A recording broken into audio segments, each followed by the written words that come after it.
Baik, kita lanjut kepada Anissa. Silakan Anissa. Assalamualaikum warahmatullahi wabarakatuh. Waalaikumsalam warahmatullahi wabarakatuh. Namo Ambo Anissa Hasan. Umur 18 tahun, Ambo lahir dan dibesarkan di Washington DC, Amerika Serikat. Ambo adalah campuran antara Bugis dan Minang.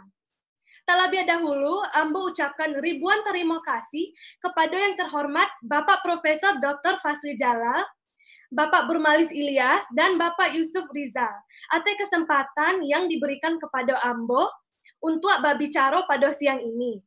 Salam hormat Ambo kepada Bapak Haji Azwar Anas, Bapak Dr. Gamawan Fauzi, dan Bapak Nasrul Abid. Sesuai tema, izinkan saya untuk berbagi pengalaman tentang usaha yang dilakukan dalam mempertahankan nilai-nilai budaya dan bahasa Minang di Amerika. Sebagai seseorang yang tumbuh di Amerika, Anissa tentunya menghadapi multiple identitas. Sebagai orang Amerika, orang Indonesia, orang Muslim, dan tentunya juga seorang Minang.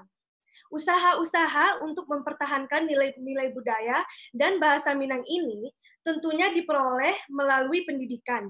Baik itu pendidikan di dalam rumah, di luar rumah, atau di masyarakat, dan pendidikan formal. Pertama, pendidikan di dalam rumah, yaitu pendidikan yang diberikan oleh kedua orang tua, seperti pendidikan basic agama.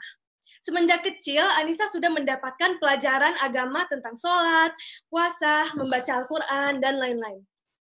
Kedua orang tua juga mendaftarkan Anissa untuk belajar mengaji dengan guru private. Untuk melancarkan bahasa, sejak Anissa kecil, bahasa yang digunakan dalam berkomunikasi di rumah adalah bahasa Indonesia dan bahasa Minang. Selain itu, hampir setiap tahun, Anissa juga diajak ke Indonesia untuk bersilaturahmi dengan saudara-saudara sambil mengenal budaya Minang secara langsung. Kedua, pendidikan di luar rumah atau di masyarakat. Anissa cukup aktif mengikuti kegiatan Minang USA. Sebagaimana yang disampaikan Uda Putra tadi, Minang USA adalah sebuah organisasi masyarakat Minang di Washington DC area. Organisasi ini merupakan ajang untuk bersilaturahmi di antara masyarakat Minang khususnya dan Indonesia umumnya. Salah satu kegiatan yang selalu dilakukan setiap tahun adalah Pasar Minang. Pada event ini ada pertunjukan seni Minang, ada bazar berbagai kuliner Minang, dan ada pameran pakaian adat Minang. Selain itu, ada juga kegiatan arisan Bundo Kanduang yang diadakan sebulan sekali.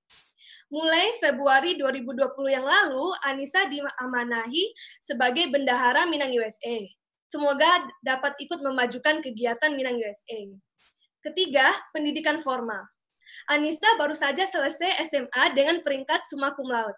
Alhamdulillah, Anissa mendapatkan beasiswa penuh untuk kuliah di George Mason University mulai bulan Agustus ini. Mohon doa dari Bapak dan Ibu semuanya, semoga lancar.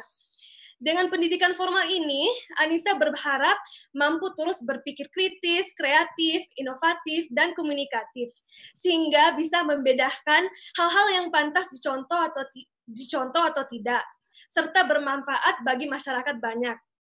Akhir kata, itu saja yang bisa Anissa share pada kesempatan ini. Semoga bisa bermanfaat bagi generasi milenial Minang diaspora lainnya.